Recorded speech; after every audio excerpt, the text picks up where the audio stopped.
RFI et France 24 présentent Mardi politique.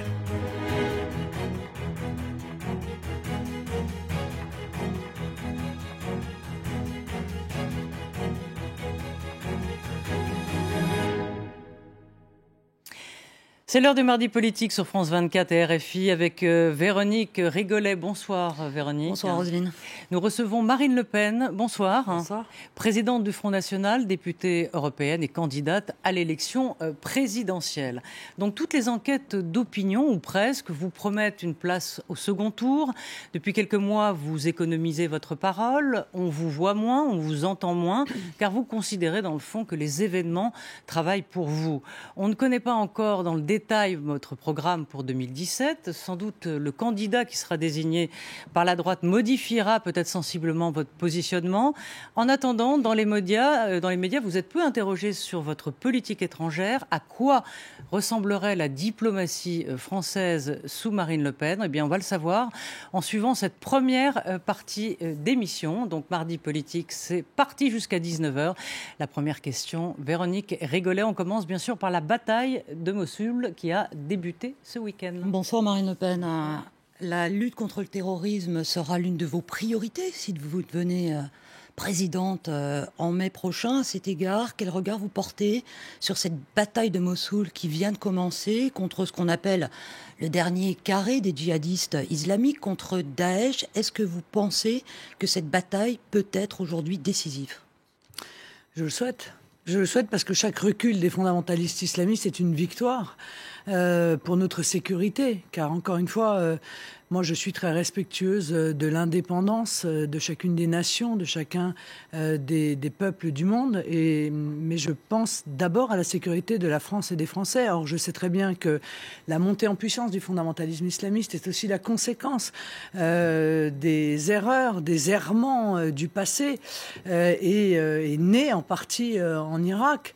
Cette montée du fondamentalisme s'est renforcée par nos erreurs en Libye, par nos erreurs en Syrie, beaucoup d'erreurs qui se ressemblent et qui auraient pu être évitées et dont nous subissons les conséquences, évidemment, sur notre territoire et dans notre sécurité intérieure. Vous dites des conséquences, mais quand on frappe Daesh sur le terrain, on sait qu'il y a des répercussions. Est-ce que vous craignez justement des attentats suite à ce début de frappe? Non mais pardon, en réalité, nous avons...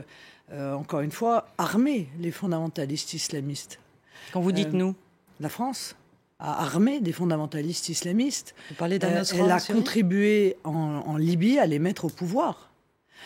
Car nous savions pertinemment, et j'étais le seul à le dire, il faut quand même l'avouer, que certes Kadhafi n'était la tasse de thé de personne, certes son régime était éminemment critiquable, mais nous savions que l'alternative à Kadhafi, c'était la prise de pouvoir des fondamentalistes islamistes.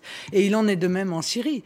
On sait très bien qu'aujourd'hui, l'alternative à Bachar el-Assad, aujourd'hui, peut-être pas demain, mais aujourd'hui, l'alternative à Bachar el-Assad, ce sont les fondamentalistes islamistes. Marine Le Pen. Et donc, à un moment donné, si vous voulez, hélas, il n'y a pas les gentils d'un côté et les méchants de l'autre. Il n'y a que dans les médias français qu'on veut faire ça. C'est un bon début en diplomatie. Mais par exemple, sur le cas précis de Kadhafi, vous auriez laissé les colonnes de chars de Kadhafi aller massacrer Benghazi. Vous ne seriez pas intervenu comme l'ont fait à l'époque la France. Je ne suis pas gendarme du monde et je ne suis pas présidente du monde.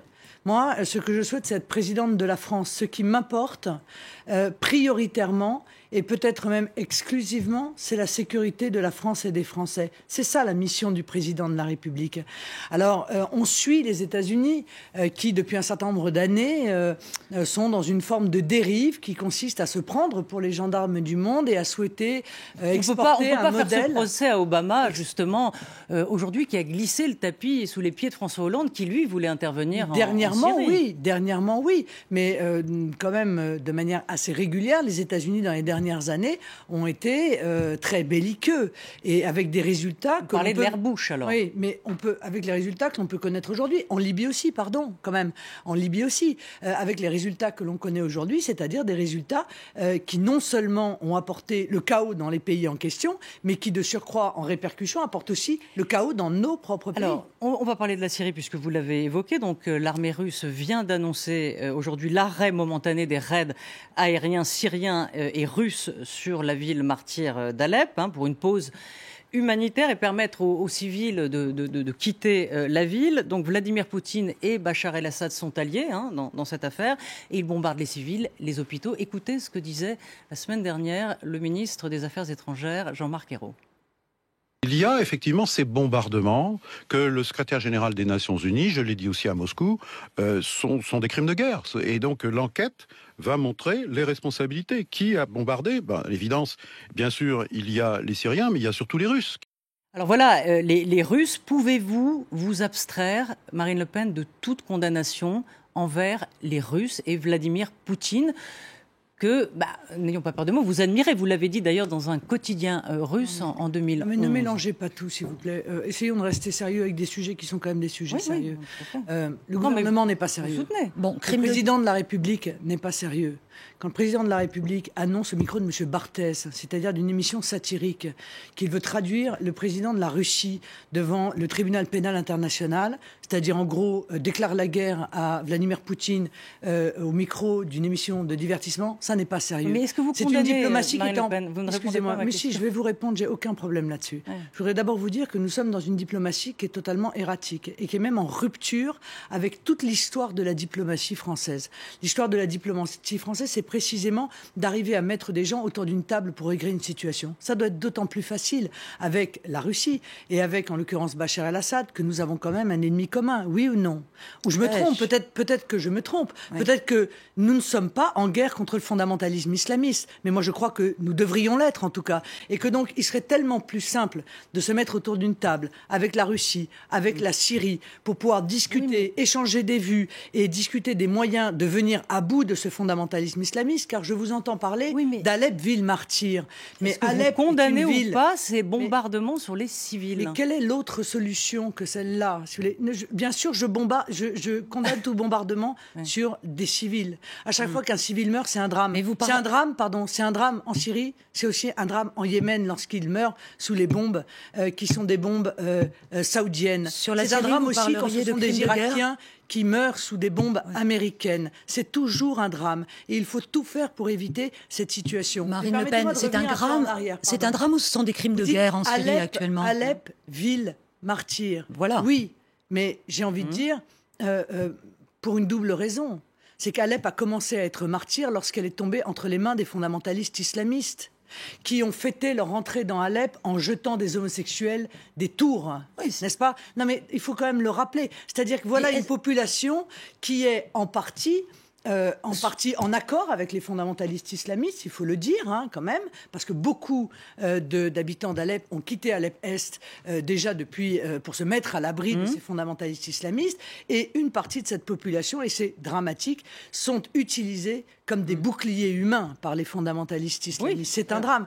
Mais qu'est-ce que nous proposons, si vous voulez, comme autre solution ? Parce que c'est pas le tout de venir jouer les inspecteurs des travaux finis en disant mais avant les méchants, ce sont ceux-là, et les gentils, ce sont ceux-là. Mais quels moyens avons-nous aujourd'hui pour éradiquer ce fondamentalisme islamiste qui, s'il n'est pas éradiqué, ira martyriser d'autres villes de Syrie, d'autres populations. Avant de parler des solutions, pour être bien sûr de ce que vous pensez de cette situation-là, est-ce que vous considérez que les bombardements russo-syriens sur des civils à Alep constituent possiblement des crimes de guerre ou pas ? Après, on parlera des solutions. Écoutez, moi, je ne suis pas spécialiste et juge au tribunal pénal international. Je ne me prononcerai pas sur ces considérations juridiques. À mon avis, vous n'y connaissez pas plus que moi, d'ailleurs, dans ce domaine. Bon, donc moi, on parle de choses en réalité. Non, mais on parle de choses. C'est pas moi qui aspire à être président, par ailleurs. Non, mais vous voyez, on parle de choses, on utilise des mots.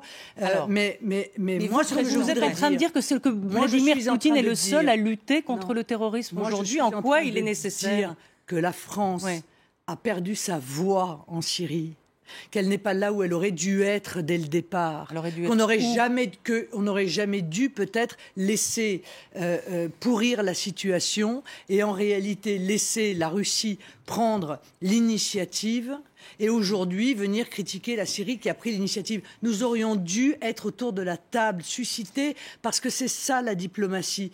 L'échange Ça n'a pas été fait. Qu'est-ce qu'on fait maintenant ? Non, ça n'a pas été fait. Qu'est-ce que vous feriez ? Mais il n'est jamais trop tard pour essayer de trouver des solutions pacifiques. Nous sommes d'accord. Vous feriez quoi ? Pour trouver des solutions pacifiques, il ne faut pas commencer par dire qu'on va envoyer le président de la Russie devant le tribunal pénal international et qu'on veut la chute de Bachar el-Assad. C'est pas comme ça qu'on obtient une discussion entre nations pour tenter, encore une fois, d'atteindre ses buts en préservant au maximum de ce qu'il est possible de faire ces populations civiles. Marine Le Pen, vous dites, dans le fond, entre la peste et le choléra, on ne choisit pas. Hein. Est-ce que vous considérez Non, ce n'est pas vraiment ce que je dis. Non, je mais dis vous dites qu'en la Libye, priorité, c'est Daesh. Non, mais je dis qu'en Libye et en Syrie, il faut choisir le moins pire pour nos intérêts nationaux. Et le moins pire était incontestablement Kadhafi plutôt que les fondamentalistes islamistes et Bachar el-Assad plutôt que les fondamentalistes islamistes. Je le dis très clairement. Oui, j'ai été la première à le dire. J'ai pas manqué de courage pour cela. Je crois qu'aujourd'hui, beaucoup sont en train de partager, pour finir, mes options. J'entends un certain nombre de responsables de l'UMP qui finissent par être d'accord avec nos positions. François Fillon, en l'occurrence. Ouais. Entre autres, oui, mais je crois Nicolas Sarkozy aussi. Mais en quoi, Marine Le Pen, en quoi Vladimir Poutine, pour vous, lutte contre le terrorisme? En quoi est-il nécessaire contre le terrorisme aujourd'hui? Pourquoi Vladimir Poutine? Parce que la Russie est une grande nation. La Russie est une grande nation et par conséquent, toutes les grandes nations puissantes doivent s'allier pour lutter contre le fondamentalisme islamiste. Est-ce que l'objectif est, oui ou non, d'éradiquer le fondamentalisme islamiste? Moi, je le crois. Je crois que si on négocie avec eux, eh bien, nous n'obtiendrons évidemment strictement rien et nous livrerons des populations civiles, les autres, mais aussi les nôtres, à la violence, au chaos, et je ne veux pas cela pour mon pays, je ne veux pas cela bien entendu non plus pour les autres pays. Est-ce que vous rencontrerez Vladimir Poutine au cours de la campagne électorale française? Vous aviez dit que vous souhaiteriez le rencontrer. Je ne sais pas, ça n'est pas pour l'instant prévu, mais oui, si j'étais invité à rencontrer Vladimir Poutine, j'irais, et si j'étais invité à rencontrer M. Obama, j'irais aussi, comme j'irais rencontrer, encore une fois, tous ceux qui, à mon avis, peuvent contribuer dans ce monde multipolaire à établir un équilibre entre les nations dans le monde.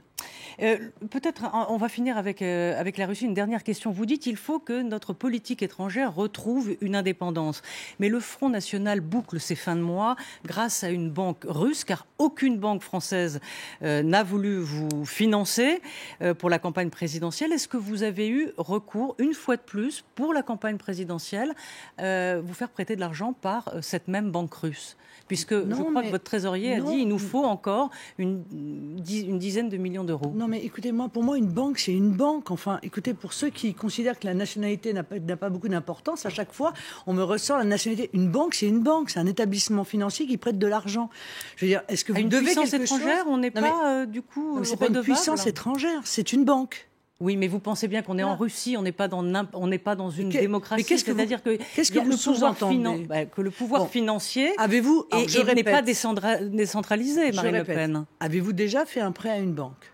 Oui. Bon, est-ce que le banquier est venu chez vous pour choisir la couleur de vos rideaux ? Non, mais c'était pas en Russie. Est-ce qu'il décide il veut savoir combien je gagne, quel âge j'ai. D'accord, pour pouvoir être remboursé, car c'est la seule obligation que vous avez quand vous empruntez à une banque, c'est payer les intérêts et rembourser le capital.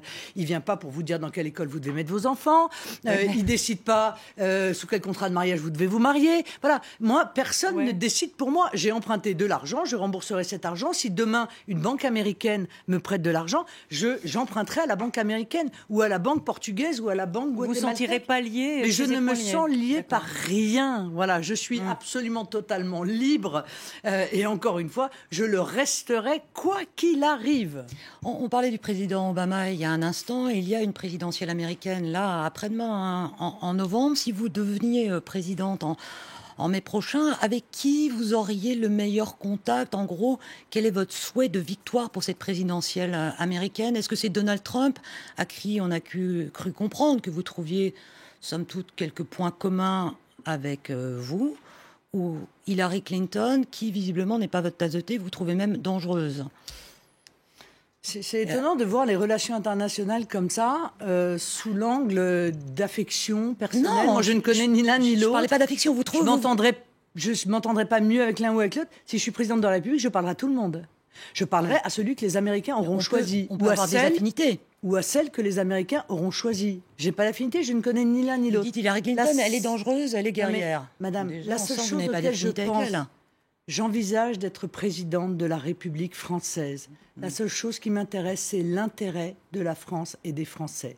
Et je dis, la politique que défend Hillary Clinton est une politique qui entre directement en compétition avec les intérêts de la France.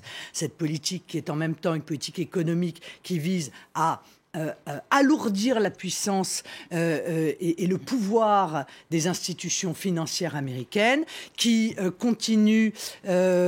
souhaite continuer cette dérive de l'extraterritorialité du droit américain qui fait tant de mal à nos grandes entreprises et qui terrorise nos grandes entreprises comme par exemple la BNP, qui veut imposer le TAFTA et en même temps qui a une vision très belliqueuse, c'est-à-dire une vision qui envisage d'aggraver les tensions avec toute une série de nations, et notamment, je vous le dis, avec la Russie. Ça m'inquiète d'autant plus que, figurez-vous que géographiquement, on est entre les deux. Il y a quand même de quoi s'inquiéter d'une aggravation des tensions entre ces deux grandes nations. Donald Trump serait moins dangereux qu'une Hillary Clinton présidente des États-Unis, à votre sens. Pour les intérêts français, à nouveau, j'ai bien compris. Voilà, pour les intérêts français, je pense que les engagements qui sont ceux de Donald Trump et qui consistent à se reconcentrer sur les États-Unis, à souhaiter mettre fin à cette ingérence systématique des États-Unis dans des nations étrangères, m'apparaît plus correspondre à la défense des intérêts de la nation française. Et il est également contre le TAFTA. Bon, voilà. Donc ces éléments-là, qui sont des éléments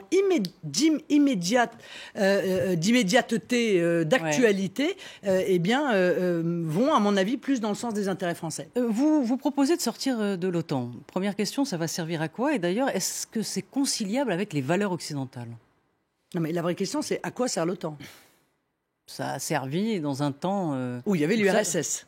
Bon, il n'y a plus d'URSS. Enfin, je veux dire, on peut quand même regarder le monde tel qu'il est et pas tel qu'on aimerait qu'il soit, mais il n'y a plus d'URSS. Il est d'ailleurs assez frappant de voir qu'aujourd'hui, on traite la Russie avec plus d'hostilité qu'on ne traitait l'URSS à l'époque. Moi, ça reste pour moi tout de même une interrogation. Il n'y a plus d'URSS, donc contre qui... Il n'y a plus de guerre froide, mais bon. Oui, d'accord, mais contre qui cette organisation... Ça servira à quoi d'en sortir? C'est ça. Le problème, c'est que, comprendre. Le problème, si vous voulez, c'est qu'en réalité, notre présence dans l'OTAN fait que nous sommes soumis à la politique internationale américaine. Ce sont les Américains qui décident des guerres que nous devons faire. Et d'ailleurs, tant Nicolas Sarkozy que François Hollande ont suivi ces exigences américaines. Donc vous ne feriez pas les... Moi, je voudrais revenir en matière de politique internationale à ce qui a fait la spécificité de la France sous l'égide, il faut bien le dire, du général de Gaulle, qui lui non plus n'était pas tellement un fervent admirateur de l'OTAN et qui pourtant partageait, je crois, les valeurs occidentales. Qui était sorti du commandement intégré de l'OTAN, dans lequel nous sommes revenus. Vous ne sortez pas du Conseil de sécurité de l'ONU. Qui pourtant partageait les valeurs occidentales, on peut le dire. Bon, vous ne sortez pas du Conseil de sécurité de l'ONU. Mais nous allons rediscuter l'ensemble de nos présences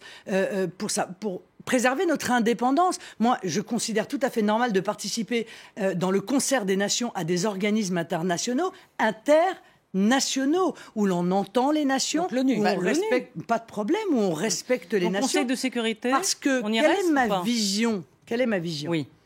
Indépendance, politique de paix, puissance militaire, car je crois que la France doit être une puissance militaire pour pouvoir avoir une vision stratégique et non-ingérence. Voilà quels sont les 3 grands principes que je veux mettre en œuvre en matière d'indépendance. Clairement, ça veut dire que vous ressortez du commandement intégré de l'OTAN si vous êtes élue présidente. Oui. Donc on revient à la situation hantée Nicolas Sarkozy. Oui.